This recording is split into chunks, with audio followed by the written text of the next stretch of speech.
Morning, everybody. Well, some of you know I went to Branson this weekend, and we got back sometime yesterday afternoon.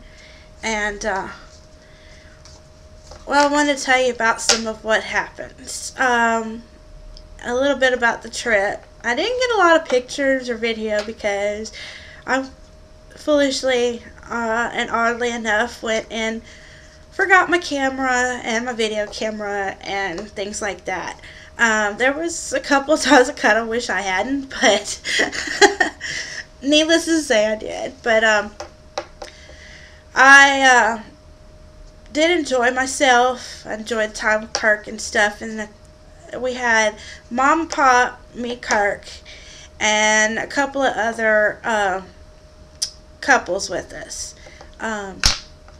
One of them, one of the other couples, she works in the thrift store, and her husband came. And then there was another one.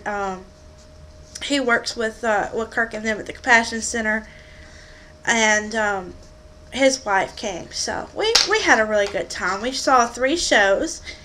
We saw the first night. We saw the Andy Williams show, which I was really rather surprised. I didn't know really what to expect, but I really enjoyed that one. His Christmas show. And it was also his birthday. I think he's 83 now. 83 years old. And then the next day, we saw the Miracle of Christmas at the Sight and Sound Theaters, which I highly recommend that. Most of you guys I know are that view my channel and are friends with me are Christians and stuff. And I believe y'all would really, really enjoy it. It's a wraparound theater. There's on either side, right and left, and the middle, that is the whole theater. Noah's Ark was awesome with that. But Miracle of Christmas, they also used the right and left side of the theater. The angels, they had the angels and stuff, live people up above you and stuff. It was really awesome. But I've got a couple postcards I'll share with you guys.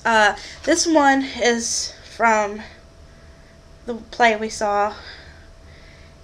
You can get kind of an idea what it looks like. It's about the birth of Jesus. They started out first with Mary and Joseph's betrothal, and then ends with the stable scene where, you know, the birth of Jesus and everything, and then the angelic announcement that he's been born and everything. They shared a lot about, you know, what Mary went through and what she had to face, and Joseph and his struggle over believing her and stuff like that. And then, you know, when Jesus sent the angel Gabriel to tell him that, you know, Mary was right, and that, you know, Mary did not betray him and stuff. And this is just to show you one of the beautiful angelic scenes that they showed before his birth. And then, of course, it's also, the theater is beautiful out in the lobby. This is the big old tree. And you can see up above they have the beautiful sky painted up there. And then around the tree they have a lot of little replicas of biblical scenes and stuff. Sorry, I got the light there from the window. But you get a general idea. Now there's one in Branson, Missouri. That's the one we went to. Also in Lancaster, Pennsylvania. So if you ever get a chance to go to either one of those locations, I definitely suggest going to Sight and Sound and seeing any of their plays. I've now seen Noah's Ark there and The Miracle of Christmas. So I think they've also got a new one come out. It's called Joseph. It's all about Joseph. So We also saw, the last night we went and saw the Duttons again. This time it was the Duttons Christmas show. Excellent. Oh my gosh, I really, really, really enjoyed that one. Um, and, but in the last half of this video, I wanted to share some of what kind of put a damper on the trip. As some of you know, this is the first weekend that Kirk and I have had. Just me and him, without taking Cheyenne with us, and just having to ourselves. Was long overdue. If we've ever had any time to ourselves, it was maybe an hour or something, just me and him, but never for a whole weekend. So we really, been needing to do this for a long time. But unfortunately, when we got there and we stopped by the room and everything, we found out that Cheyenne, after being informed, everybody was informed that Cheyenne's grandmother was going to pick her up from school. Grandma was late. My mom was late to go pick her up to begin with.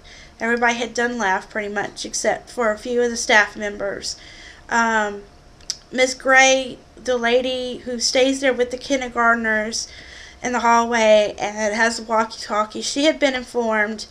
Her teacher had been informed, and her teacher and I told Miss Gray about, the changes, and, the who's going to pick up Cheyenne and all of that.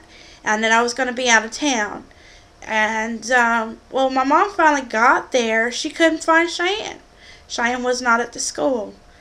Come to find out, the two girls I've mentioned before and talked about before, Cecilia and Jariah, the 4th grader and 2nd grader, had coerced Miss Gray into letting Cheyenne walk with them to their house. Or she told them that, Cecilia told Miss Gray that Cheyenne's grandmother lives at home with us, which is not true. She also made it sound like the walk was not very far, which is, it's not far, but it's farther than Cheyenne needs to be walking by herself. And she shouldn't be walking home without an adult in the first place. And unfortunately, this 4th grader is not very responsible at all. I know this little girl, and I do not trust her walking my daughter home. I had informed Cheyenne and told both the girls, Cecilia, Jariah, and Cheyenne, that her grandmother was coming to pick her up also, and that Cheyenne was not to leave her classmates. That meant school, whatever. She was to stay where she could be found, so nobody would have to hunt her down around the school building when her grandmother showed up. Much less have to hunt down the neighborhood looking for her. And as it turned out, that's what my mom had to do. And everybody's trying to tell my mom, neighbors and stuff where she was at. My mom had no clue who Cecilia and Jariah were, or where they lived, or none of that.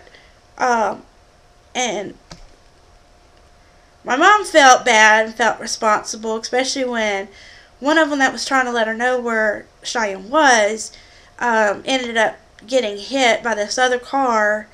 My mom just felt awful. But I think the school was wrong, and I had to go and talk to the principal about it. I had to talk to Miss Gray about it, and she personally apologized and told me what had happened on her end of things. And I felt really bad because I had to tell Cecilia and Jariah that they were no longer allowed to play with Cheyenne.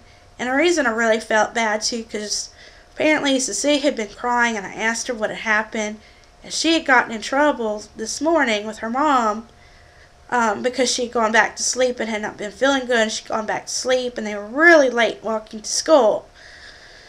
And I really felt like I was kicking the poor child while she was down. But I told her, I'm sorry I had to, make your morning worse, but, this is what, this is the way it's got to be. So, I don't know, just, it's a shame that Kirk and I can't even get a weekend away together.